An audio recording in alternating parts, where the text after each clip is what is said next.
2004ஆம் ஆண்டு இந்த அரசாங்கம் இந்த நாட்டிலே ஸ்தாபிக்கப்பட்டதை தொடர்ந்து 2005 2026 ஆகிய 2 ஆண்டுகளுக்கான பாதீடுகள் இந்த அரசாங்கத்தினால் முன்வைக்கப்பட்டிருக்கின்றது.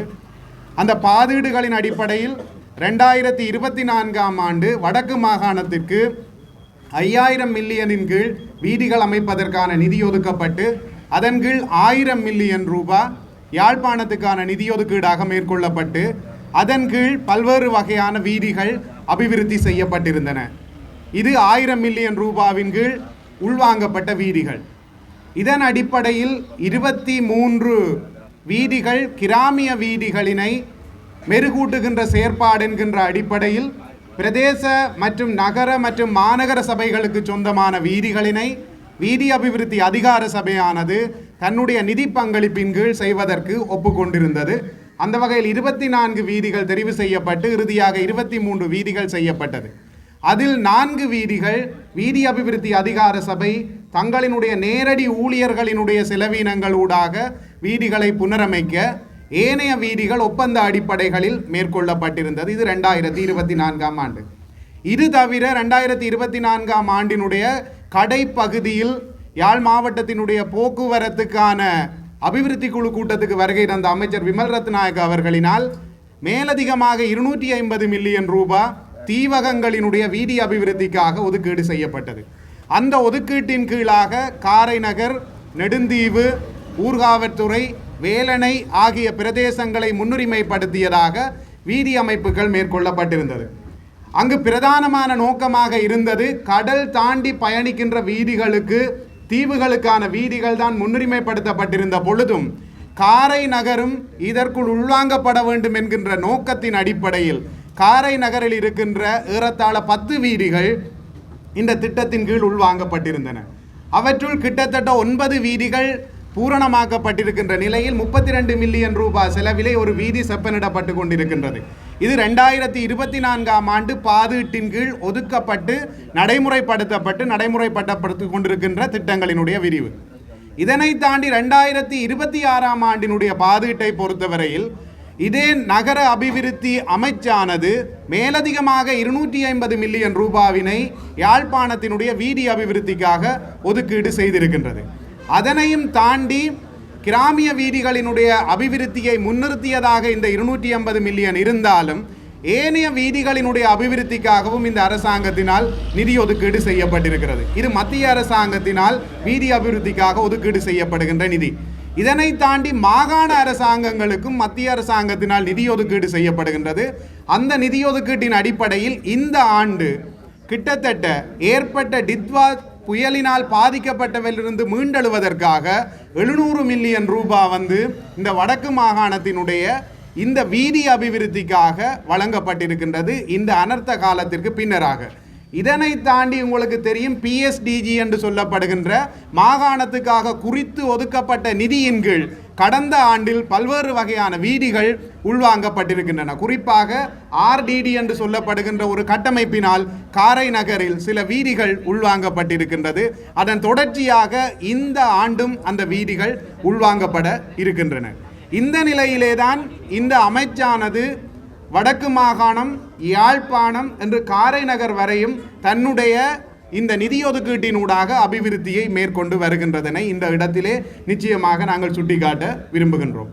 இதனுடைய ஒரு தொடர்ச்சியாகத்தான் இன்றைய தினம் இந்த வீதியானது இங்கு ஆரம்பிக்கப்படுகின்றது. இந்த வீதி கிட்டத்தட்ட 7 கிலோமீட்டர் வரை நீளமான வீதி. இந்த வீதி 5 கட்டங்களின் கீழ் நிதி ஒதுக்கப்பட்டு செயற்படுத்தப்படுகின்றது. ஒரு கட்டம் ஏற்கனவே நிறைவடைந்திருக்கின்றது. 2வது கட்டம் டித்வாவினுடைய அனர்த்த மீளழுகை நிதி பங்களிப்பின் கீழ் செய்யப்பட இருக்கின்றது. எஞ்சிய 3 கட்டங்களும் இந்த திட்டத்தின் கீழே உள்வாங்கப்படுகின்றது. இந்த வீதியினுடைய ஆரம்பம் தொடக்கம் 750 மீட்டரும், அதன் பின்னர் 1 கிலோமீட்டரில் இருந்து 1.25 கிலோமீட்டரும், அதன் பின்னர் 4 தொடக்கம் 5 கிலோமீட்டர் என்கின்ற இந்த 3 கட்டமைப்புகளுக்கு 118 மில்லியன் ரூபாய் சராசரியாக ஒதுக்கப்பட்டு அந்த திட்டம் இன்றைய தினம் ஆரம்பித்து வைக்கப்பட்டிருக்கின்றது. இந்த திட்டமானது மதிப்பீடு செய்யப்பட்டதின்படி வரும் 3 மாத காலங்களுக்குள் செய்யப்பட்டு இந்த மக்களுக்காக கையளிக்கப்பட இருக்கின்றது என்று பார்த்தாலும் இந்த 3 மாதத்துக்கான தாகம் என்பது கிட்டத்தட்ட 40 வருடங்களுக்கு மேலாக இங்கு இருந்திருக்கின்றது என்பதனை நாங்கள் மிகவும் வலியும் சுமையுமாக இந்த மக்களிடமிருந்து கேட்டிருக்கின்றோம். அதனை தீர்க்கும் வகையில் தான் இந்த திட்டம் உருவாக்கப்பட்டிருக்கின்றது. இது இந்த வீதி அபிவிருத்தி தொடர்பாக இருக்கிறது. இதனை தாண்டி இந்த காரைநகர் மண்ணிற்கு இந்த அரசாங்கம் செய்திருக்கின்ற செயற்பாடுகள் என்று பார்ப்போமாக இருந்தால், இந்த 2026ஆம் ஆண்டு நிதி ஒதுக்கீட்டின் கீழ் கசூரினா பீச் என்று சொல்லப்படுகின்ற உல்லாச பிரயாணத்துக்கு மிகவும் முக்கியமான பீச் உருவாக்கப்படுவதற்கான நிதியானது ஒதுக்கப்பட்டிருக்கின்றது. இதனை தாண்டி இங்கே டிஎஸ்எம் இருக்கிறார்கள்.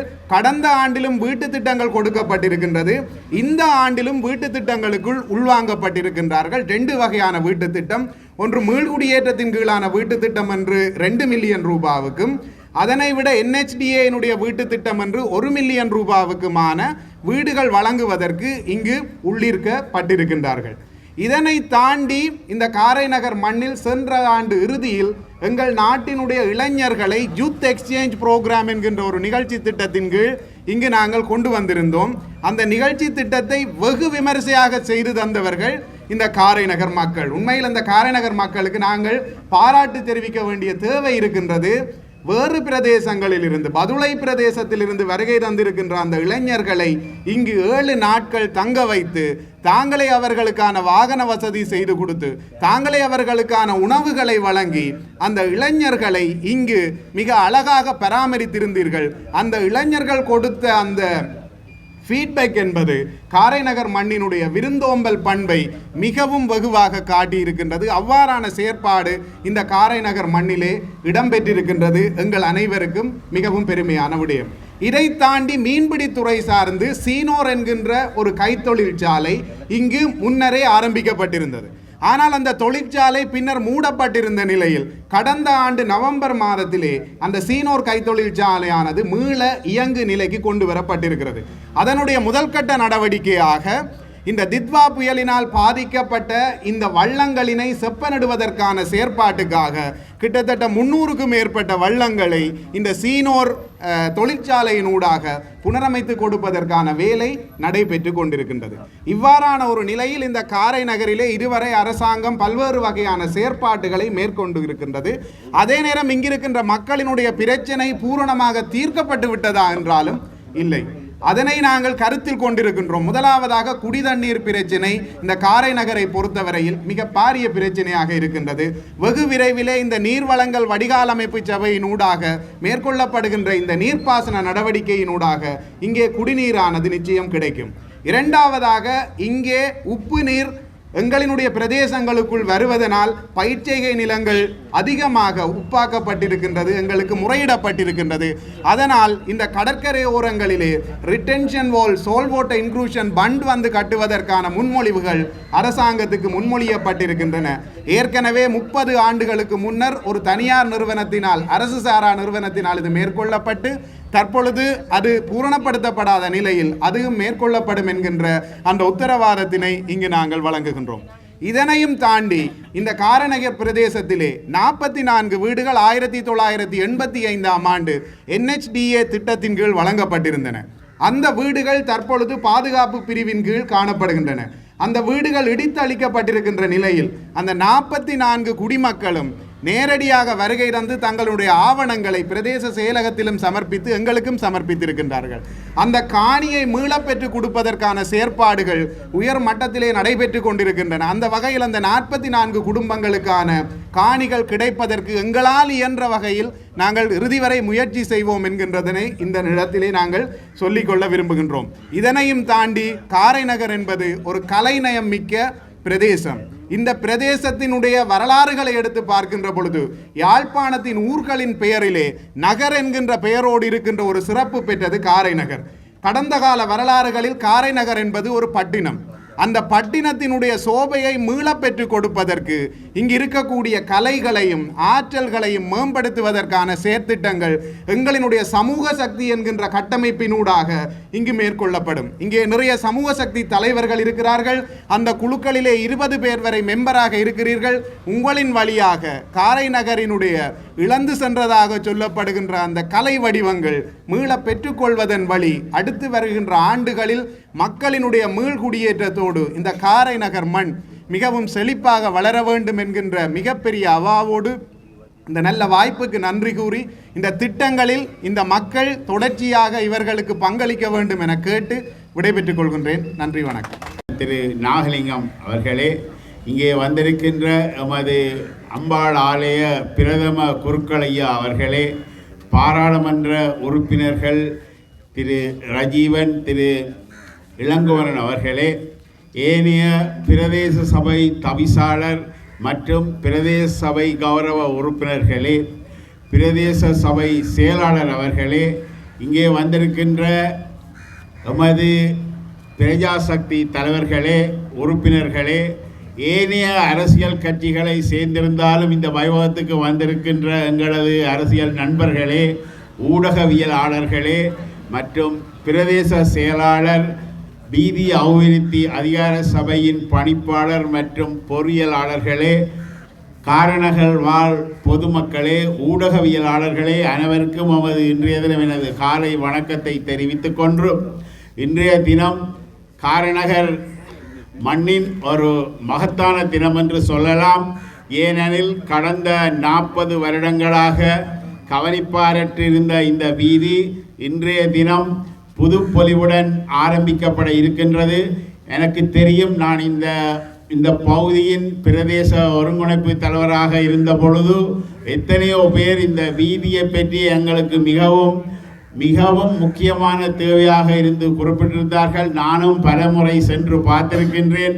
ஒரு முறை மண்ணை கொட்டுவார்கள், மற்ற கல்லை போடுவார்கள், அப்புறம் அதை எடுப்பார்கள் என்று அப்படியாக இருந்ததை தவிர அந்த பாதை உருப்படியாக போடப்படவில்லை.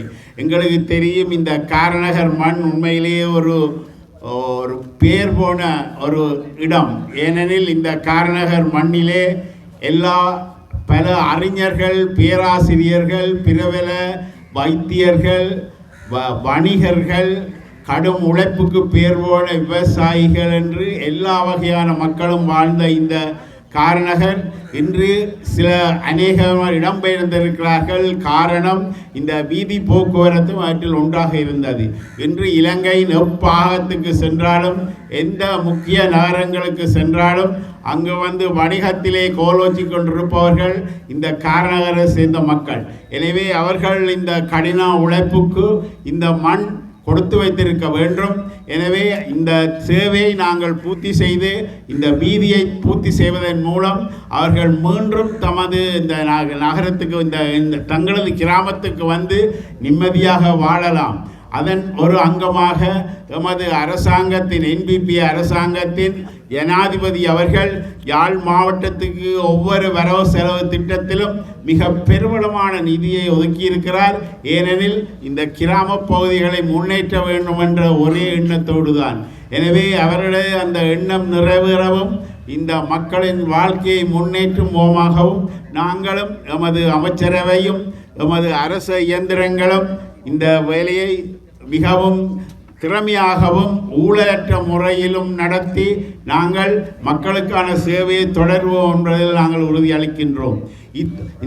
இந்த காரநகரிலே வீதிகளை தவிர இன்னும் பல பிரச்சனைகளும் இருக்கின்றன.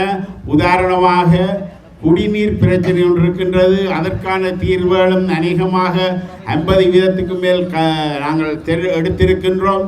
குழாய்கள் நாட்டப்பட்டுள்ளன. விரைவில் நீர் விநியோகம் ஆரம்பிப்போம்.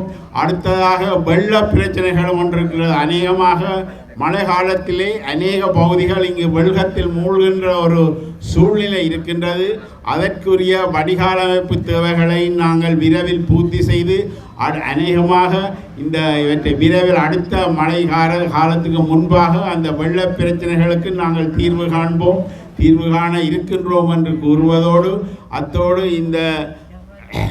இந்த பகுதியில் இருக்கின்ற வறுமை ஒழிப்பின் ஒரு கட்டமாகவும் மக்களுக்கு தேவையான வீடமைப்பு வசதிகளை செய்து கொடுத்திருக்கின்றோம். இந்த சுற்றுலாத்துறைக்கு கசூர்னா பீச்சை உருவாக்கும் மூலமாக 4 கோடி ரூபாய் சுற்றுலாத்துறை அமைச்சாலே ஒதுக்கப்பட்டிருந்தது. அந்த பணத்தையும் கொண்டு உண்மையிலே இந்த காரநகர் பூமி ஒரு அழகான ஒரு இயற்கை அளவுடன் கூடிய இந்த கிராமத்தை முன்னேற்றி சுற்றுலா தலமாகவும் நாங்கள் இதை முன்னேற்ற இருக்கின்றோம். அதற்கு ஏற்கனவே நாங்கள் நடவடிக்கை எடுத்து விட்டோம். அடுத்ததாக இந்த பகுதியில் இருக்கின்ற கோயில்கள், அநேக கோயில்கள் காணப்படுகின்றன. அவர்களெல்லாம் பிரசித்தி பெற்ற ஆலயங்கள். எனவே அந்த ஆலயங்களையும் அபிவிருத்தி செய்ய வேண்டும். எனவே நான் மக்களிடம் ஒரு கேட்டுக்கொள்கின்றேன், இந்த ஆலயங்களில் பிரச்சனைகளை உடனடியாக தீருங்கள் என்று இணக்க சபை மூலம் இந்த ஆலய பிரச்சனைகளை தீர்த்து இந்த ஆலயங்களையும் சிறப்பாக இயங்க வைக்க வேண்டும் என்று வந்திருக்கின்ற மக்களையும் இங்கு இருக்கின்ற பிரதேச சபை, சமூக சக்தி அமைப்பினர், அரசியல் கட்சியை சேர்ந்த பிரமுகர்கள் அனைவரையும் நாங்கள் வினயமாக கேட்டுக்கொள்கின்றோம். அதையும் நீங்கள் செய்வீர்கள் என்று எதிர்பார்க்கின்றோம். அத்துடன் இந்த வீதி மட்டுமல்ல, பல வீதிகள் நாங்கள் இந்த காலத்திலே செய்திருக்கின்றோம். பத்தர்கேணி வீதி, பைரிக்கூடல் வீதி, ஊரியான் முதலாம் வீதி, சாம்பு வீதி, வேம்படி வீதி, வியாவில் தீர்த்தக்கேணி வீதி, ஒளிச்சுடர் வீதி, பொன்னம்பலம் வீதி, வீட்டீட்டியில் ஒழுங்கு என்பன நாங்கள் இதற்கு மேலதிகமாக நாங்கள் அமைச்சின் மூலம் அல்லது இந்த ஆர்டிடிஏயின் மூலம் நாங்கள் அவற்றையும் நாங்கள் புறநமித்திருக்கோம். அவர்கள் வேலைகள் அநேகமாக 90% மேல் முடிந்து விட்டன. மிகுதி வேலையும் விரைவில் முடிந்தவுடன் கிட்டத்தட்ட ஒரு 50% இந்த காரநகர் வீதிகள் புதுப்பொலிவுடன் இயங்கும். எனவே அதுக்கு எங்களுக்கு இந்த பணங்களை ஒழுங்கி தந்த அமைச்சர் விமல் ரட்நாயக்கா அவர்களுக்கு நன்றியையும் கூறிக்கொண்டு இந்த சந்தர்ப்பத்துக்கு நன்றி தெரிவித்து விடைபெறுகிறேன். நன்றி, வணக்கம்.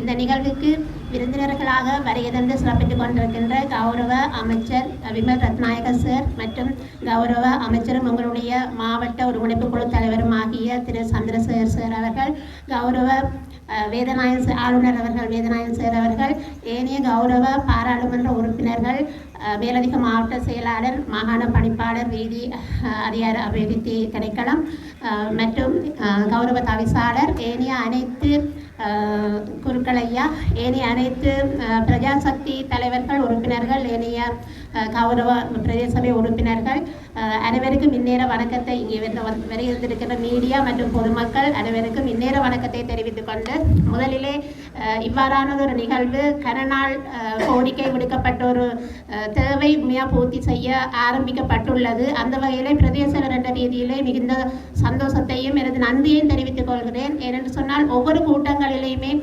எங்களுடைய பொதுமக்கள் தெரிவிக்கிற கோரிக்கை இந்த சுற்றுவட்ட வீதி மற்றும் காரநேர் மானிப்பாய் ஜெட்டி வீதி அப்படி நிறைய வீதிகள் எங்களுக்கு கோரிக்கை இருக்கிறது. அதிலே பிரதானமாக இது ஒரு பிரதான வீதியாக இருக்கிறதாலே இது நாங்கள் முன்னுரிமை அடிப்படையிலே செய்ய வேண்டி இருந்தது. அது உண்மையிலேயே கௌரவ அமைச்சர் அவர்களுடைய வழிகாட்டுதலின் பேரிலே இன்று அது பூர்த்தி செய்யப்படுறதுக்கான ஆரம்ப வேலை திட்டம் என்று ஆரம்பிக்கப்பட இருக்கிறது. அந்த வகையிலே அனைவருக்கும் நன்றியை தெரிவித்துக் கொள்கிறேன். இதே போல நிறைய தேவைகள் எங்களுடைய பிரதேசத்திலே இருக்கிறது.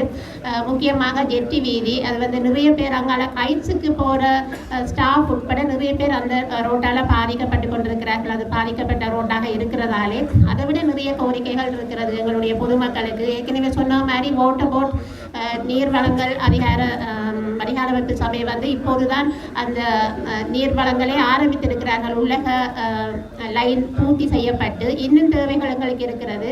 அதை விட நிறைய வீட்டு தேவைகள் இருக்கின்றது. உண்மையிலேயே பார்க்க போனால் 2009ஆம் ஆண்டுக்கு முதல் திருமணம் முடித்த குடும்பங்களுக்கான வீட்டு திட்டம் தான் தற்போது அரசாங்கத்தாலே பூர்த்தி செய்யப்பட்டு கொண்டு வருகிறது. ஆனால் 2009க்கு பிறகு திருமணமான எத்தனையோ தகுதியான குடும்பங்கள் இருக்கிறார்கள். அவர்களுக்கான தேவைகள் அப்படியே இருக்கின்றன. அது எதிர்காலத்தில் பூர்த்தி செய்யப்படுமா என்று கூட எங்களுக்கு தெரியாது. என்று சொன்னால் 2009 தான் டார்கெட். அப்போ இனிவரும் காலத்தில் அவர்களையும் ஏதோ ஒரு விதத்திலே உள்ளாங்க வேண்டியது அவசியம் என்று நான் கருதுகிறேன். ஏனென்றால் நிறைய கோரிக்கைகள் எங்களுக்கு வந்து கொண்டே இருக்கும். அதே போல நிறைய மலசல கூடங்கள் செய்து கொடுக்க வேண்டிய தேவை இருக்கிறது. மலசல கூடங்கள் இல்லாத நிலையிலே அடிப்படை வசதிகள் இல்லாமல் நிறைய குடும்பங்கள் இருக்கிறார்கள். அதே போல மின்சார இணைப்பு தேவைப்படுற குடும்பங்கள் பலர் இருக்கிறார்கள். அதே போல கிணறு, பொது கிணறு என்று மட்டுமில்லை, தனிப்பட்ட குடும்பங்களுக்கான கிணற்று தேவை மற்றும் மற்றது முக்கியமாக வீட்டு திருத்தம்.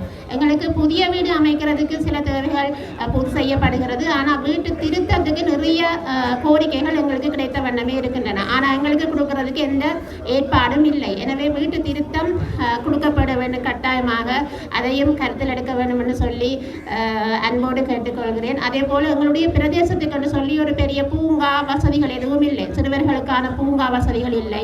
அதே போல் ஆரம்ப பாடசாலைகள், முன்பள்ளி பாடசாலைகள் மற்றும் ஏனைய பாடசாலைகளுக்கான தேவைகள் நிறைய இருக்குது. பழைய கட்டிடங்கள், சிலது உடைவுகளுடன் கூடிய கட்டிடங்கள் நிறைய காணப்படுகின்றன.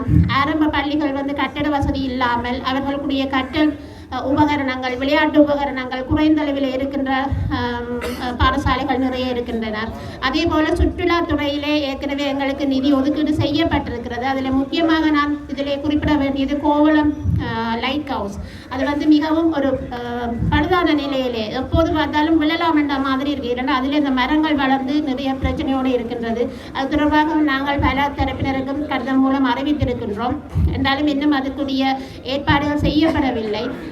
இவ்வாறு நிறைய தேவைகள் இருக்கிறது. இந்த தேவைகளை கொஞ்சம் கருத்தில் எடுத்து எதிர்காலத்திலே அந்த தேவைகளை பூர்த்தி செய்ய வேண்டும் என்று சொல்லி பிரதேச செயலர் என்ற ரீதியிலே அன்போடு கேட்டுக்கொண்டு, இவ்வாறானதொரு நிகழ்வு எங்களுடைய பிரதேசத்திலே நடந்ததுக்கு காரணமாக இருக்கின்ற அத்தனை தரப்பினரை தனித்தனியாக சொன்ன யாரையும் விட்டுடுவேன். அதனால அத்தனை தரப்பினருக்கும் பிரதேச என்ற ரீதியிலே எனது நன்றியை தெரிவித்துக் கொண்டு, அதே போல போன வருஷம் ஏற்கனவே திரு கபிலன் அவர்கள் சொன்னது மாதிரி தீவக பகுதிக்கு வந்த வீதி புனரமைப்புக்குரிய காசு எங்களுக்கும் 49.6 மில்லியன் ஒதுக்கப்பட்டது. ஆனால் அது கேள்வி கோரல் மற்றும் எஸ்டிமேட் அடிப்படையில் 38 மில்லியன் நாங்கள் செய்யக்கூடிய மாதிரி இருந்தது. அது உண்மையாக எங்களுக்கு ஒரு ஸ்பெஷலாக தரப்பட்டது தான். ஏன்னா இது பாலம் இருக்கிறபடியாக கடல் கடந்த போக்குவரத்து இல்லை என்றாலும் தீவக பகுதி என்பதை கருத்தில் எடுத்துக்கொண்டு எங்களுக்கு அந்த உதவியை செய்திருந்தார்கள். அதற்கும் நான் பிரதேச என்ற ரீதியிலே நன்றியை தெரிவித்துக் கொள்கிறேன். இந்த வருடமும் எங்களுக்கு 33 வீடுகள் மற்றும் 8 வீடுகள் எல்லாமாக 41 வீடுகள் எங்களுடைய பொதுமக்களுக்கு கிடைத்திருக்கின்றன. எனவே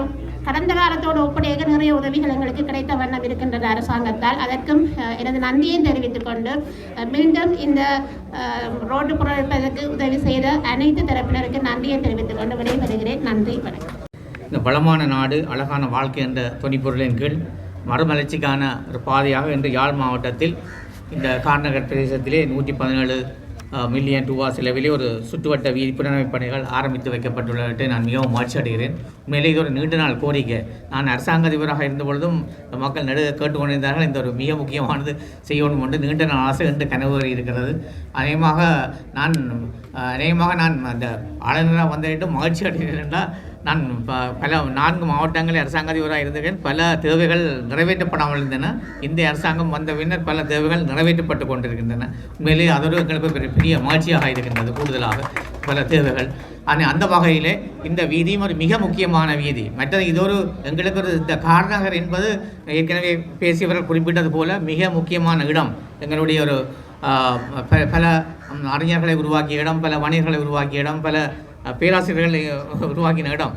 அவை அந்த வகையில் இது ஒரு மிக முக்கியமான இடம். இந்த சுற்றுவட்ட பாதை உண்மையிலே எங்களுக்கு சுற்றுலாத்துறைக்கும் இது ஒரு மிக முக்கியமான இடமாக இருக்கிறது என்றால் இந்த கஸ்தூர்பா பீச்சோடு சம்மந்தப்பட்டது. அவை அந்த வகையில் இது ஒரு மிக முக்கியமான இடம். அவை இந்த வகையிலே இந்த நீண்ட நாள் கனவு இன்று நிறைவேறி இருக்கிறது. அவை நான் அதுக்கு நான் 2 பேருக்கு நான் மிகவும் நன்றி சொல்ல கடமைப்பட்டிருக்கேன். ஒன்று கௌரவ விமல் ரட்நாயக் அவர்கள், மற்றது கௌரவ ராமலிங்கம் சந்திரசேகர் அவர்கள். அவர் இருவருக்கும் எனது மனமார்ந்த நன்றிகளை தெரிவித்துக் கொள்கிறேன். தொடர்ந்து இங்கு நடைபெறுகின்ற பல வீதி திட்டங்கள் தனியாக இந்த அமைச்சினூடாக செய்யப்படுகின்ற வீதி அபிவிருத்தி அதிகார சபையினூடாக செய்யப்படுகின்ற வீதிகள் மட்டுமல்ல, மாகாண சபைக்குரிய நிதிகளும் அரசாங்கத்தினால் தரப்படுகின்ற நிதிகள் தான். மாகாணத்துக்கு வார நிதிகளும் அரசாங்கத்தினால் தரப்படுகின்ற நிதிகள் தான். அந்த வகையிலே வீதி அபிவிருத்தி நிகழ்கின்ற பல வீதிகள் மற்றும் பெரிய சபைக்குரிய வீதிகளும் நாங்கள் அந்த மாகாண சபைக்கு குறித்து ஒதுக்கப்படுகின்ற நிதிகளை நாங்கள் செய்து வருகின்றோம். அது ஒரு மிக முக்கியமாக இருக்கின்றது. உண்மையிலே எங்களது இந்த வடமாகாணத்தை பொறுத்த மட்டிலே பிரதான வீதிகள் செய்யப்பட்டிருந்தாலும் பல அந்த கிராம வீதிகள் பல செய்யப்படாமல் இருந்தது. இந்த அரசாங்கத்தின் கீழ்தான் அந்த கிராமப்புறங்களுக்கு முக்கியத்துவம் கொடுத்து அந்த கிராமப்புற வீதிகளை செய்கின்ற செயற்பாடு நடைபெற்றுக் கொண்டிருக்கிறது. நான் நினைக்கிறேன் இன்னும் ஒரு 2-3 வருடங்களே நாங்கள் ஒரு மிக தன்னிறைவை இந்த வீதியிலே ஒரு தன்னிறைவை கண்டுபிட முடியும். அநேகமான தேவைகளை நாங்கள் பூர்த்தி செய்ய முடியும். அப்போ அதுக்காக நாங்கள் அந்த மாண்புமிகு ஜனாதிபதி அவர்கள் இது விசேட கவனம் செலுத்தி வருகின்றார். இந்த வடமாகாணத்துக்கு முன்னுரிமை கொடுத்து அந்த வகையில் நாங்கள் ஜனாதிபதி அவர்களுக்கு மனமார்ந்த நன்றியை தெரிவித்துக் கொள்கிறேன். அதே போல எமது கௌரவ விமல் ரட்நாயக் அவர்கள் முதல் பாராளுமன்ற உறுப்பினராக இருந்த காலத்தில் கூட சில நான் அரசாங்க அதிபராக இருக்கின்ற பொழுது சில பன்முகப்படுத்தப்பட்ட வரவு செலவு திட்டத்தில் நிதிகளை ஒதுக்கி தந்தவர் அந்த நேரம். அந்த வகையிலே எங்களுடைய கௌரவ அமைச்சர் ராமலிங்கம் சந்திரசேகர் அவர்களும் உண்மையிலே அநேகமாக எல்லா இடங்களுக்கும் நேரடியாக போய் பார்த்து அதன் தேவைகளை அறிந்து அதை செய்ய வேண்டும் என்று சொல்லி ஒரு அக்கறை எடுத்து வருகின்றவர். அந்த வகையிலே நாங்கள் அவர்களுக்கு நமது மனமார்ந்த நன்றிகளை கூறிக்கொள்கிறேன். ஒரு இது ஒரு வீதி அபிவிருத்தி என்பது அல்ல, இது ஒரு முதலீடு என்பது உங்களுக்கு தெரியும். வீதி அபிவிருத்தி என்பது ஒரு முதலீடு தான். அந்த வகையிலே இது ஒரு பெரிய முதலீடுகளை இந்த அரசாங்கம் இந்த அபிவிருத்திக்காக செலவிட்டு கொண்டிருக்கிறது. அவை அந்த வகையிலே பல வடமாகாணத்தினுடைய பல வீதிகள் இன்று இந்த 5 மாவட்டத்திலுமே பல வீதிகள் இன்று செப்பனிடப்பட்டு கொண்டிருக்கின்றன. மற்றது இந்த டித்வா புயலினாலே அண்மையில் ஏற்பட்ட அனர்த்தங்கள் கூட உங்களுக்கு தெரியும். மிக ஒரு சொற்ப காலத்திலே அதை ஒரு உடனடியான ஒரு போக்குவரத்துக்காக சீர் செய்தது இந்த அரசாங்கத்தினுடைய அந்த திறமையான ஒரு அணுகுமுறையால் தான் அது செய்யப்பட்டது. அந்த வகையிலே இந்த வருடம் எங்களுக்கு போதுமான நிதியை இந்த வீதிகள் திருத்தங்களுக்காக ஒதுக்கி இருக்கின்றது. இந்த வருஷமும் அந்த டித்வா புயலினாலே பாதிக்கப்பட்ட வீதிகளை நிரந்தரமான வீதிகளாக செய்வதற்கு ஒதுக்கப்பட்டிருக்கிறது. அந்த வகையிலே இந்த அரசாங்கத்தினுடைய காலத்திலே தான் எமது வடமாகாணம் பல அபிவிருத்தி திட்டங்களை செய்து கொண்டு இருக்கிறது. பல தொழிற்சாலைகள் மீண்டும் உருவாக்கப்பட்டு கொண்டிருக்கின்றன. அந்த வகையிலே இந்த தேவைகளை இந்த ஒவ்வொரு இடத்துக்கும் 5 மாவட்டத்திலுமே பல முக்கியமான தீவகங்கள் மற்றும் மிக முக்கியமான இடங்களை அபிவிருத்தி செய்யப்படாத இடங்களை கவனித்து அதற்கு முன்னுரிமை கொடுத்து செயற்படுகிறது இந்த அரசாங்கம் தான்.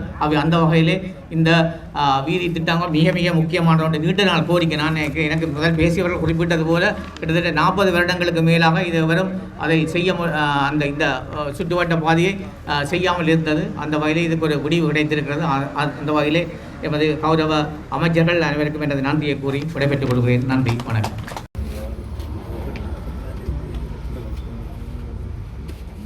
நன்றிங்களா.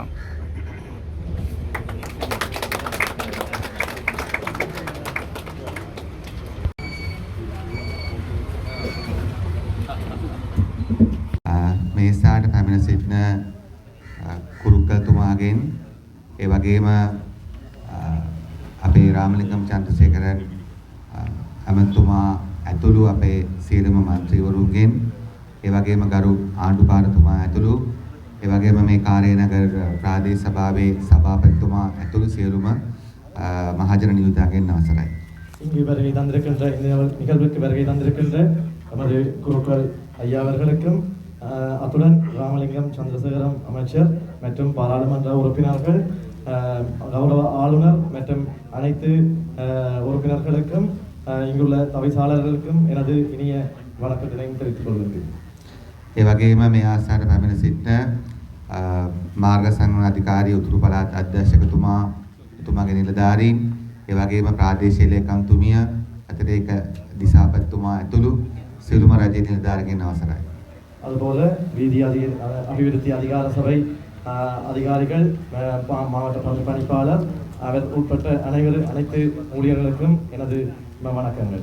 ඒ වගේම මේ ආසාවට පැමිණ සිටින සියලුම ආදරණීය අම්මලා තාත්තලා, සහෝදර සහෝදරියන්, පොලිස් නිලධාරීන්, ඒ වගේම අපේ හිතවත් මාධ්‍යවේදී සහෝදරවෝ උපකාරණොත් අවසරයි. அதுபோல இங்கு வருகை தந்திருக்கின்ற நான் இந்த வணக்கத்தை தெரிவித்துக் கொள்கிறேன். මම හිතන්නේ ගොඩක් කතා කරලා තියෙන නිසා මම ඊටාම කෙටියෙන් මගේ අදහස ඉදිරිපත් කරන්න කැමතියි. நான் நினைக்கின்றேன் இந்த முகூர்த்தத்தில் பல உரைகள் இங்கு நிகழ்த்தப்பட்டிருப்பதனால் எனது உரையினை மிகவும் சுருக்கமாக நிறைவேற்றிக் கொள்ள விரும்புகின்றேன்.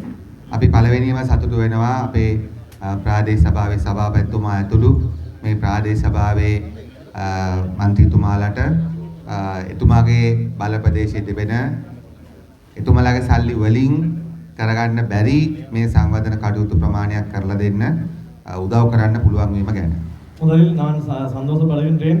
இங்குள்ள பிரதேச சபை தவிசாளர்கள் மற்றும் உறுப்பினர்களினால் இந்த பிரதேசத்தில் சில புனரமைப்பினை மேற்கொள்வதற்கு இயலாமல் போனாலும் எமது கட்சியினால் எமது அரசாங்கத்தினால் இதனை முன்னெடுக்கக்கூடியதாக இருப்பதை நினைத்து நான் சந்தோஷம் அடைகின்றேன். ඒ වගේම අපි හිතනවා මේ පාර දැනට කිලෝමීටර් 2ක් පමණ හදලා තිබෙනවා. දැන් මෙතන 2ක් හැදෙනවා. ඒ වගේම අපි දිත්වා වැඩසටහන යටතේ තවත් කිලෝමීටර් 3කුත් හදාලා මේ අවුරුද්ද අවසන් වෙනකොට ඔබතුමාලගේ මේ සම්පූර්ණ පාර හරියටම අධ්‍යක්ෂතුමා කිව්වා වගේ කාණු ඔක්කොම දාලා අපි හරියට හදලා දෙනවා. இங்குள்ள வீதி அபிவிருத்தி அதிகார சபை பணிப்பாளர் கூறியதற்குமைய ஏற்கனவே நாம் இங்கு 2 கிலோமீட்டர் அளவிலான வீதியினை புனரமைப்பு செய்திருக்கின்றோம். அதுபோல இம்முறை இந்த நிகழ்ச்சி திட்டத்தினூடாக இன்னும் ஒரு 2 கிலோமீட்டர் வீதியினை புனரமைப்பு செய்வதற்கு இருக்கின்றோம். அதுபோல டித்வா அனர்த்தத்திற்கு ஊடாக பெறப்பட்ட நிதியினூடாக மீதமுள்ள 3 கிலோமீட்டரினையும் புனரமைப்பு செய்வதற்கு உடன்பாடு செய்திருக்கின்றோம். அதுபோல இங்குள்ள வடிகால் அமைப்பினையும் நாம் சரியான முறையில் பேணுவதற்கும் நாம் நடவடிக்கை எடுக்கின்றோம். இந்த வருடம் முடிவதற்குள் அவற்றை நிறைவேற்றி தருவதற்கு நாம் எதிர்பார்க்கின்றோம். ඒ වගේම කලින් අපේ කපිලන් සර් කිව්ව විදිහටම මේ කාර්යනගර ප්‍රාදේශීය ලේකම් කොට්ටාසය ඇතුළතදී සංවර්ධන වැඩ කටයුතු ගණනාවක් මධ්‍ය භාණ්ඩුවෙනුත් පළාත් සභාවෙනුත් ප්‍රාදේශ සභාවෙනුත් සිදු කරගෙන යනවා. அதுபோல கபிலன் சார் கூறியதற்கமைய காரணநகர் பிரதேசத்தில் பல்வேறு வகையான அபிவிருத்தி திட்டங்கள் நமது மத்திய அரசாங்கத்தினூடாகவும் மற்றும் மாகாண அமைச்சினூடாகவும் பல செயல்பாடுகள் வந்து முன்னெடுத்து கொண்டு செல்கின்றன. ඒකෙදි විශේෂයෙන්ම අපි දන්නවා මේ කාර්යනගර ගත්තට පස්සේ විශාල දිවර කර්මාන්තයක් තිබෙනවා. ඒට අදාළ කරන ඉතාම වැදගත් කර්මාන්ත ශාලාවක් තිබෙනවා සීනෝර ආයතනය. ඉතින් අපේ ඇමතුමාගේ මැදිහත් වීමෙන් දැන් ඒක බෝට්ටු නිෂ්පාදනය නැවත පටන් ගන්නත් තිබෙනවා. ඒ වගේම දිත්ත වලින් පස්සේ රටේම බෝට්ටු හදන්න ජනාධිපතිතුමා බලය දීලා සල්ලි දීලා තිබෙන්නේ කාර්යනගර වල තිබෙන ඒ සීනෝර ආයතනයට. ඒ නිසා ඒ සීනෝර එක දියුණු කරන්නත් මම හිතන්නේ එතන ළඟ පාරක් තව මීටර් 500ක් විතර තියෙනවා කෝ ඒකත් එතුමා හදන්න මුදල් වෙන් කරලා තියෙනවා කෝ. ඒ නිසා අපි කාර්යනගර වල තිබෙන ඉතාමත්ම වැදගත් කර්මාන්තය වෙන සීනෝර ආයතන ගොඩනගන්නත් අපි දැනටම පටන් ගන්න තිබෙනවා. அதுபோல இங்குள்ள காரணநகர் பிரதேசமானது மீன்பிடி சமூகத்தினுடைய பாரிய பிரசித்தமான பிரதேசமாக காணப்படுகின்றது. அதுபோல பல்வேறு உற்பத்தி சாலைகள் கைத்தொழில் உற்பத்தி சாலைகள் இங்கு காணப்படுகின்றன. இந்த சீனோர் ஆயத்தனமும் வந்து சீனோர் நிறுவனமும் வந்து இங்கு காணப்படுகின்றது. இந்த சீனோர் நிறுவனம் ஆரம்பிக்கப்பட்டு அதனூடாக படகு தயாரிப்பு பணிகள் முன்னெடுக்கப்பட்டு கொண்டிருக்கின்றது. நமது ஜனாதிபதி அவர்கள் இந்த சீனோர் ஆயத்தனத்தினூடாக இலங்கை பூராகவும் இந்த படகு உற்பத்தியினை மேற்கொள்வதற்காக விசேஷ நிதித்துறையினையும் ஒதுக்கியுள்ளார். அதுபோல இங்குள்ள அந்த சீனோருக்கு முன்னால் உள்ள ஒரு சிறு வீதியினையும் வந்து புனரமைப்பதற்கான பணிகளையும் வந்து ஆரம்பிக்க இருப்பதாக வந்து நமது ராமலிங்கம் சந்திரசேகர அமைச்சர் அவர்கள் கூறியிருந்தார். ඒ වගේම මට ඇමතුමාත් කිව්වා මෙතෙන්දිම මම හිතන්නේ මීට කලින් ජාතික නිවාස අධිකාරියෙන් මේ ප්‍රදේශයේ ගෙවල් 47ක් හදලා දීලා තිබෙනවා. නමුත් යුද්ධයේ ඒ මිනිස්සු ඒවට යන්න වෙලා ඊපස්සේ බදා හමුදා භාරය තිබෙන්නේ. නමුත් හමුදාව එකඟ වෙලා තිබෙනවා මේව නැවත ලබා දෙන්න. අපි ඒවා ඉතාමත් ඉක්මනින් හමුදාවත් එක්ක සම්බන්ධ වෙලා කරගන්න බලාපොරොත්තු වෙනවා. අපි ප්‍රාදේශීය ලේකම් තුමියකින් ඉල්ලා සිටිනවා හමුදාව ආරක්ෂකාංශ දෙන්න ලෑස්තිලා තිබෙන ඉඩම් ඉතාම ඉක්මනින් අරගෙන ජනතාවට ලබා දීම වෙනුවෙන් ඔබතුමියගේ උපරිම මැදිහත් වීම කරන්න. அதுபோல கௌரவ அமைச்சர் ராமலிங்கம் சந்திரசேகரன் தோழர்கள் கூறியிருந்தார். இங்கு வீடு அமைப்பு அதிகார சபையினால் 44 வீடுகள் வந்து அமைக்கப்பட்டிருந்தன. அவை வந்து இன்று இராணுவத்தின் கட்டுப்பாட்டில் இருப்பதாகவும் அவற்றை மிக விரைவில் மீண்டும் கையளிப்பதற்கு நடவடிக்கை எடுத்துக்கொண்டிருப்பதாகவும் கூறியிருந்தார். அந்த வகையில் நான் இங்குள்ள பிரதேச செயலாளர் அவர்களிடம் கோரிக்கை விடுக்கின்றேன். இராணுவத்தினால் கையளிக்கப்பட இருக்கின்ற அந்த மக்களுடைய இடத்தினை முடிந்த விரைவில் அவர்களிடம் இருந்து பெற்று மக்களுக்கு நில கையளிப்பதற்குரிய நடவடிக்கைகளை எடுத்துக்கொள்ளுமாறு நான் உங்களை வேண்டுகின்றேன். මම අද මම කියන්න ඕන මමත් ඇමතුමාත් මුල සිටම මේ ප්‍රදේශයේ උතුරු පළාතේ විශේෂ හමුදාව සතුව ඒ වගේම විවිධ වන සංරක්ෂණ ආයතන සහිත සතුව තිබෙන රජයේ ඉඩම් සහ ජනතාවටගේ පෞද්ගලික ඉඩම් නිදහස් කර ගැනීම වෙනුවෙන් අපි සැලකිය යුතු මහන්සියක් දරමින් ඉන්නවා දිගටම. ඒ වගේම සැලකිය යුතු ප්‍රමාණයක් ඉඩම් නිදහස් කළා තිබෙනවා. නමුත් සමහර තැන්වල තිබෙනවා පොඩි පරිපාලන ප්‍රශ්න නිසා ආරක්ෂක අමාත්‍යාංශයෙන් නිදහස් කරපු ඉඩම් පවා මම නිශ්චිතව කීමෙන් කියනවා වන්නි දිස්ත්‍රික්කයේ අක්කර 1 ලක්ෂ ගණනක් 1,09,000කට ආසන්න ප්‍රමාණයක් ආරක්ෂක අමාත්‍යාංශයෙන් සහ වනජීවී අමාත්‍යාංශයෙන් නිදහස් කරලා තිබෙනවා. හැබැයි අපිට බැරිලා තිබෙනවා අපේ පරිපාලනමය වශයෙන් ඒවට වැටවල් ටික ගහලා නිදහස් කරගත්ත එක හරියට ජනතාවට ලබා දෙන්න. அதுபோல நான் ஆரம்பம் முதலே இங்கு வடபகுதியில் உள்ள பொதுமக்களுடைய காணிகளையும் மற்றும் அரச காணிகளையும் வந்து இராணுவத்திடமிருந்தும் மற்றும் வனஜீவிகள் அதிகார சபையிடமிருந்தும் விடுவிப்பதற்கு நடவடிக்கை எடுத்த வண்ணம் உள்ளேன். அந்த வகையில் நான் மிகவும் ஆணித்தரமாக கூறுகிறேன். வன்னி பிரதேசத்தில் 100,000 plus acres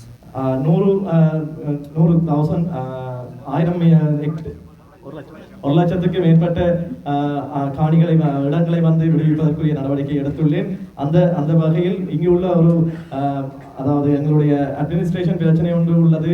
நாங்கள் விடுவிக்க எண்ணிக்கொண்டிருக்கின்ற விடுவிக்க தயார் நிலையில் உள்ள இடங்களுக்கு அவர்களால் வந்து எங்களுடைய அதிகாரிகளினால் வந்து வேலிகளை அதாவது சுவர்களை வேலிகளை அமைத்துக் கொடுப்பதற்கான சில இடர்பாடுகளை நாம் எதிர்நோக்கி கொண்டிருக்கின்றோம்.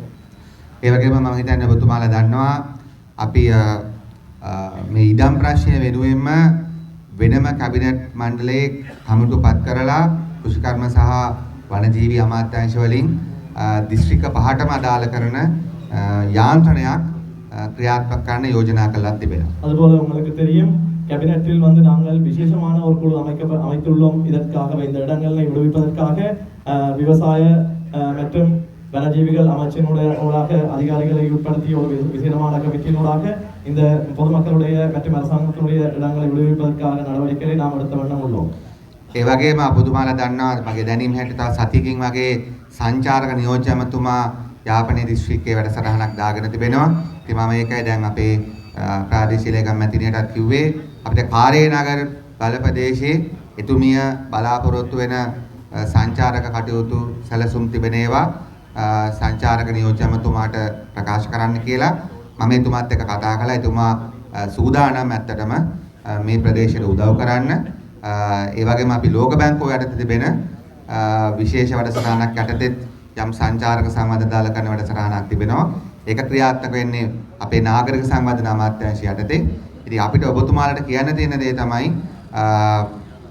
පුළුවන් තරම් අපෙන් වැඩ ගන්න වැඩ සම්පූර්ණ කළ ජනතාවට දෙන්න හැම වෙලාවෙම සැලසුම් කරන්න කියලා. அதுபோல ஓரிரு வாரங்களுக்குள் சுற்றுலாத்துறை பிரதி அமைச்சர் இங்கு வருகை தர இருக்கின்றார். அவரிடம் இங்கு இந்த காரநகர் பிரதேசத்தினை மையப்படுத்திய சுற்றுலா சம்பந்தமான எவ்வாறான திட்டங்களை முன்னெடுக்க வேண்டும் என்கின்ற யோசனைகளையும் முன்வைக்குமாறு நாம் இங்குள்ள பிரதேச செயலரிடம் கேட்டுள்ளேன். அதுபோல அந்த எமது உலக வங்கியினால் வந்து உலக வங்கியினால் விசேஷமான ஒரு திட்டத்தின் கீழும் சில அபிவிருத்தி நடவடிக்கைகள் சுற்றுலா சம்பந்தமான சில அபிவிருத்தி நடவடிக்கைகள் இங்கு முன்னெடுக்கப்பட உள்ளன. அவற்றையும் வந்து முற்றுமுழுதாக முடிவடைந்த பிறகு மக்களுக்கு கையளிக்குமாறு நான் நமது பிரதேச செயலரிடம் கேட்டுக்கொள்கின்றேன். මේ ඔක්කොම කරන්නේ මොකටද? இவை அனைத்தும் செய்வது ஏன்? මේ ඔක්කොම කරන්නේ ජීවත් වෙන්න ජීවිතය පටන් ගන්න. இவை அனைத்தும் செய்வது இங்கு வாழ்வதற்கும் இந்த வாழ்க்கையினை வந்து இங்கு ஆரம்பிப்பதற்கும்.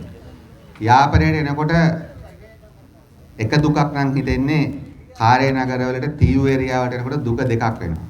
யாழ்ப்பாணத்துக்கு வரும்பொழுது ஒரு கவலை ஏற்படுகிறது.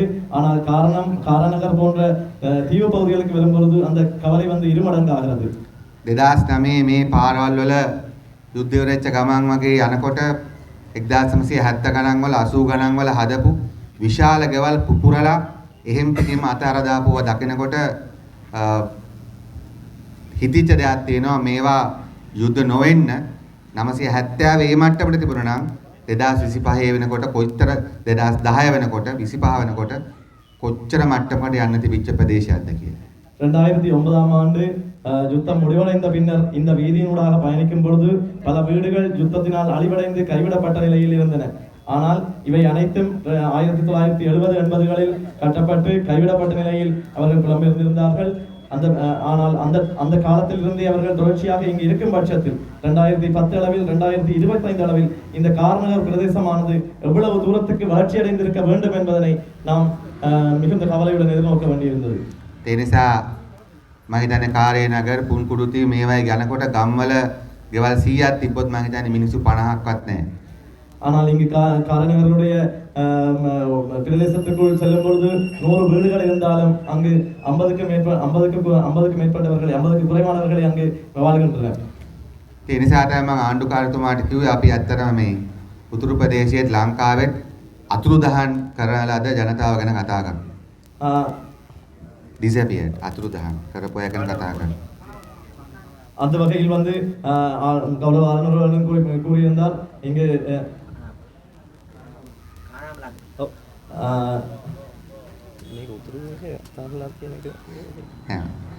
මම කිව්වේ ලංකාවෙම යුද්ධය නිසා අතුරුදහන් වෙච්ච මිනිස්සු ගැන අපි කතා කරනවා.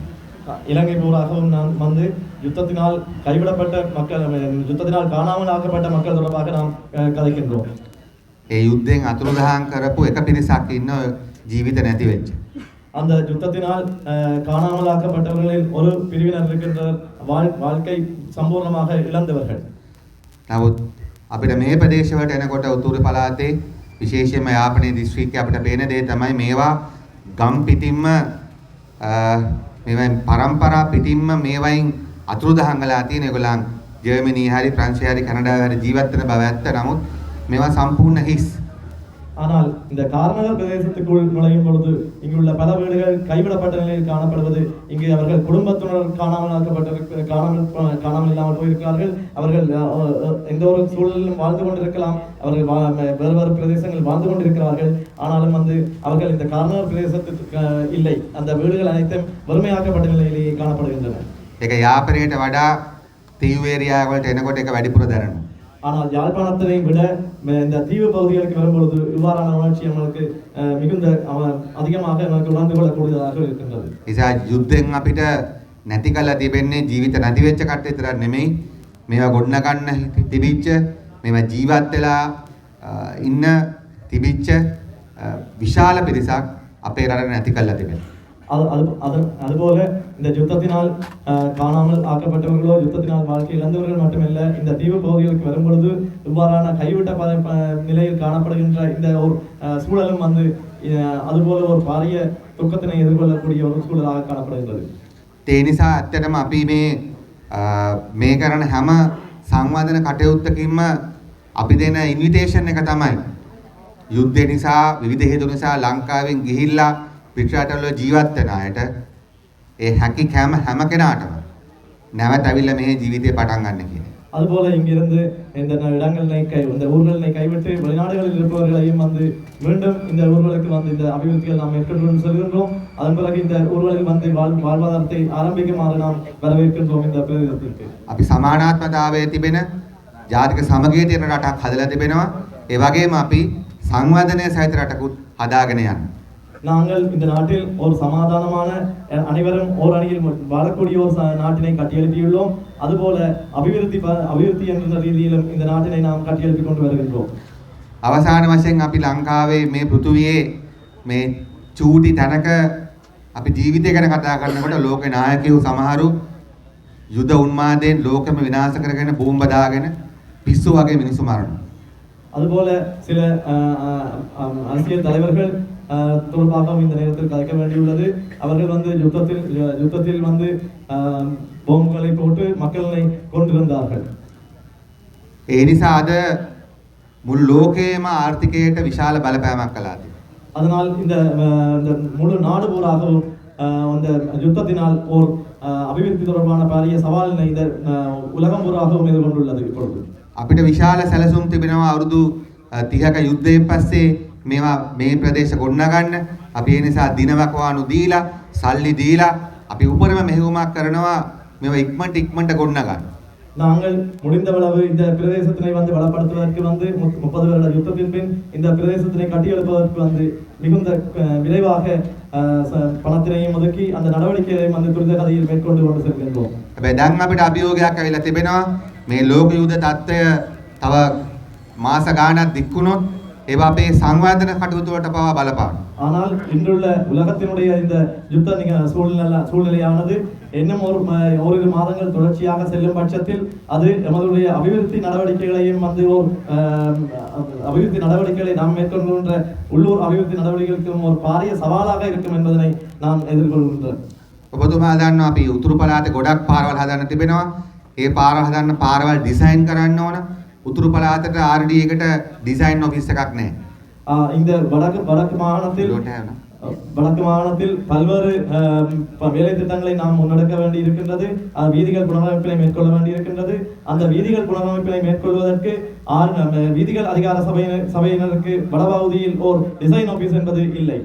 ඒ නිසා හැමදේම එක්ක කොළඹ යවන්න ඕන නැත්නම් නුවර යවන්න ඕන. அதனால் அவ்வாறான டிசைனுக்கு தேவையான அனைத்தையும் கொழும்புக்கு அனுப்ப வேண்டும் அல்லது கண்டிக்கு அனுப்ப வேண்டும். අපි දැන් මාස 6කට කලින් තීන්දුවක් ගත්තා උතුරු පළාත ඇතුළු අනිත් පළාත්වල ඩිසයින් ඔෆිස් පටන් ගන්න ඕනි කියලා. 6 மாதங்களுக்கு முன்னர் நாம் ஒரு தீர்மானம் எடுத்திருந்தோம். இந்த வடக்கு மாகாணத்திற்குள் வீதி அதிகார சபையினூடாக ஒரு டிசைன் ஆபீஸினை இங்கு ஆரம்பிக்க வேண்டும் என்று சொல்லி. ඒවා කරාම අපිට සංවාදන කටයුතු හරියට වේගෙන් කරන්න පුළුවන්. அவ்வாறு டிசைன் ஆபீஸ் ஒன்று ஆரம்பிக்கும் பட்சத்தில் இங்குள்ள அபிவிருத்தி திட்டங்களானது மிக வேகமான ரீதியில் சரியான முறையில் மேற்கொள்ளக்கூடியதாக இருக்கும். කසුරුණා බීච් එක පිරිසිදු කරන්න පිළිවෙල කරන්න ටූරිසම් මිනිස්ට්‍රි එකෙන් වැඩ පටන් ගන්න යනවා. கசூரினா இந்த பீச் கடற்கரையினை வந்து அபிவிருத்தி செய்வதற்கு டூரிசம் மினிஸ்ட்ரியால் வந்து எங்களுக்கு வேலை திட்டங்களை மேற்கொண்டு செல்கிறார்கள். අපි ජීවිතය පටන් ගන්න හැම දෙයක්ම පටන් අරගෙන යනවා.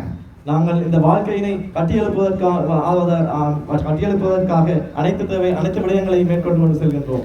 හැබැයි ලෝකේ නායක දෙතුන් දෙනෙක්ගේ මෝඩ යුද උන්මත්තක ක්‍රියාකාරකම් නිසා මුළු ලෝකයේම මිනිස්සුන්ගේ ජීවිතය සඳහා තියෙන බලාපොරොත්තු බොඳ වෙමින් තිබෙනවා. ஆனால் உலக தலைவர்கள் சிலரது முட்டாள்தனமான இந்த யுத்த மனநிலை காரணமாக முழு உலகமே விநாசமாகி கொண்டு செல்கின்றது.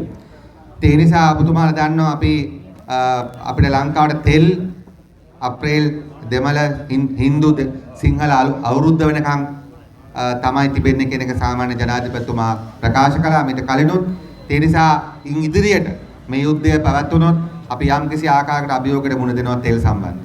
நமது ஜனாதிபதி தோழர் அவர்களும் குறிப்பிட்டிருந்தார். இந்த நாட்டினுடைய எரிபொருள் இருப்பானது வருகின்ற சிங்கள தமிழ் புத்தாண்டு வரைக்குமாகத்தான் போதுமாக காணப்படுகின்றது. அதனை தொடர்ந்து நாமும் வந்து எரிபொருள் தொடர்பான பாரிய நெருக்கடியினை பாரிய சவாலினை நமக்கு முன்கொடுக்க வேண்டி இருக்கும் என்பதனை நாம் தெரிவித்துக் கொள்கின்றோம். ඒ නිසා දැන් අද දිනේ සිට QR code හඳුන්වා දෙනවා කියලා තියෙනවා. හෙට දිනේ ඉඳලා QR code වලින් ඉෂු කරන්න පටන් ගන්නවා. இன்று முதல் இந்த QR கோட் சிஸ்டத்தை வந்து அறிமுகப்படுத்தி இருக்கிறார்கள். இவ்வாறான நெருக்கடியை சமாளிப்பதற்கு நாளைய தினம் முதல் அந்த QR சிஸ்டம் என்று தொடர்ச்சியாக ஆரம்பிக்கப்பட இருக்கின்றது. අපිට එතෙන්දී ඔය ජනමාධ්‍ය නිවේදනයේ පළ කළා තියෙනවා බස් එකකට දෙන්නේ ලීටර් 60යි කියලා. நாங்கள் ஒரு நடவடிக்கை ஏற்படுத்திக் கொண்டிருக்கிறோம். பஸ்ஸுக்கு வந்து 60 லிட்டரை கொடுப்பதற்கு. ඒ නිවේදනම යට තිබෙනවා මගී ප්‍රවාහන බස් රථ සඳහා තෙල් ලංගමෙන් ගන්න පුළුවන්. அதுபோல இந்த மக்களுடைய போக்குவரத்து தொடர்பான எரிபொருளானது இலங்கை பெட்ரோலிய கூட்டுத்தாபனத்திலும் பெற்றுக்கொள்ளக்கூடியதாக இருக்கும். ඒ නිසා අපි නිශ්චිතව කියන්න ඕන කම තිබෙනවා පුද්ගලික බස් වලට ඒ වගේම ලංගම බස් වලට ඒවට අවශ්‍ය කරන තෙල් ප්‍රමාණය ලීටර් 60 නෙමෙයි ඊට වැඩි වුණා. ඒ පොදු ප්‍රවාහනට අවශ්‍ය කරන පොදු ප්‍රවාහනයේ යෙදෙන බස් වලට අවශ්‍ය කරන තෙල් ප්‍රමාණය අපි சம்பூர்ணமா லபா දෙනවා.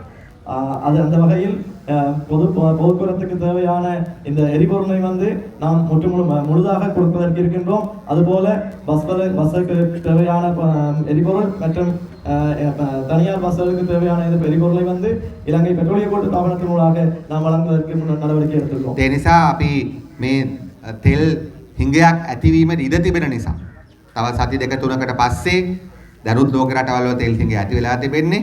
අපේ රටේ තව සති දෙක තුනකට පස්සේ මේ තත්ත්වය තිබුණොත් හිඟයක් ඇතිවීමට නිසා අපි කාටවත් වගකීමක් තිබෙනවා තෙල් පරිස්සමෙන් පාවිච්චි කරන්න. නමුත් තෙල් පරිස්සමෙන් පාවිච්චි කරද්දී අපි පොදු ප්‍රවාහනට අවශ්‍ය කරන බස් වලට අවශ්‍ය කරන තෙල් අවශ්‍ය ප්‍රමාණය ලබා දෙනවා. அதுபோல இந்த உலகளாவிய ரீதியில் ஏற்பட்டுள்ள இந்த எரிபொருள் நெருக்கடியானது நாமும் எடுத்துக் கொண்டிருக்கின்றோம். ஆனாலும் இந்த பொது போக்குவரத்துக்கு தேவையான எரிபொருளை வந்து தாராளமான அளவு அதாவது நிறைவு செய்யக்கூடியமான அளவு நாம் அந்த எரிபொருளை வழங்குவதற்கு தீர்மானித்துள்ளோம். ஆனாலும் தனியார் பயன்படுத்துகின்ற வாகனங்களை மிகவும் சிக்கனமாக எரிபொருளை பாவிக்குமாறு நான் கேட்டுக்கொள்கிறேன். මාධ්‍ය නිවේදනයේ බස් කියලා තියෙන්නේ බස් කියලා වෙනම කැටගරි එකක් තියෙනවා. இந்த பொது பஸ் தொடர்பான ஓர் வகைப்பாடுகள் உள்ளன. මම හිතන්නේ සීට් 16ට වැඩි වෑනුත් වැටෙන්නේ බස් කියන කැටගරියට. 16 சீட்டுகளுக்கு மேலதிகமாக இருக்கின்ற இந்த வாகனங்களும் வந்து பஸ் என்கின்ற கேட்டகரியில தான் வந்து வருகிறது. නිසා පොදු ප්‍රවාහනයේ රූට් පර්මිට් එකක් අරන් වැඩ කරන පුද්ගලික බස් රථවලට අවශ්‍ය කරන තෙල් ප්‍රමාණය අපි ලබා දෙනවා. அந்த பொது சேவைகள் என்கின்ற ரீதியில் மக்களுக்கான பொது சேவைகளை மேற்கொள்கின்ற பஸ்ஸுக்கு வந்து நாங்கள் பொதுவான அளவு எரிபொருளை வழங்குவதற்கு தீர்மானித்துள்ளோம். ඒ වගේම අපි අවසාන වශයෙන් කියන්න කැමති අපි දෙමළ සිංහල අවුරුද්දට කලින් යාපනයට කෝච්චි සේවය නැවත පටන් ගන්නවා. அதுபோல இறுதியாக எனக்கு சொல்ல விருப்பம் சிங்கள தமிழ் புத்தாண்டுக்கு முன்னர் நாம் யாழ்ப்பாணத்தை நோக்கிய உயர சேவையினை மீண்டும் ஆரம்பிக்க இருக்கின்றோம். ඒ නිසා අපි ජීවත් වෙන්න දරන උත්සාහය වෙනුවෙන් තමයි මේ හැම සටනක්ම කරන්නේ. ඒ නිසා අපි විශ්වාස කරනවා මේ ලෝක යුද තත්ත්වය ඊටම ඉක්මනින් නතර වෙලා අපි සැලසුම් කරපු උතුරේ විනාශ වෙච්ච ජන ජීවිතය නැවත ගොඩනගා ගන්න අපි ඔක්කොම එකතු වෙලා කරන මේ අරගලයට අවශ්‍ය කරන හැම ඉඩ කඩක්ම තව සති දෙක තුනක් යනකොට විවර වෙයි කියලා බොහොම ස්තුතියි ඔබතුමාලා සියලු දෙනාට. அதுபோல இந்த உலகளாவிய ரீதியில் காணப்படுகின்ற அந்த பிரச்சனைகள் வந்து முடிவுறுத்த வேண்டும். மிகுந்த விரைவில் வந்து நாம் ஏற்கனவே உங்களுடன் கூறியதற்கு அமைவான அந்த அபிவிருத்தி திட்டங்களை தொடர்ச்சியாக முன்னெடுப்பதற்கான நடவடிக்கைகளையும் வந்து நாங்கள் மேற்கொள்ளக்கூடியதாக இருக்கும் என்று எதிர்பார்க்கின்றேன். அந்த வகையில் இங்குள்ள அனைவருக்கும் நன்றி கூறி எனது உரையினை தொடர்ந்து நான் முடித்துக் கொள்கின்றேன்.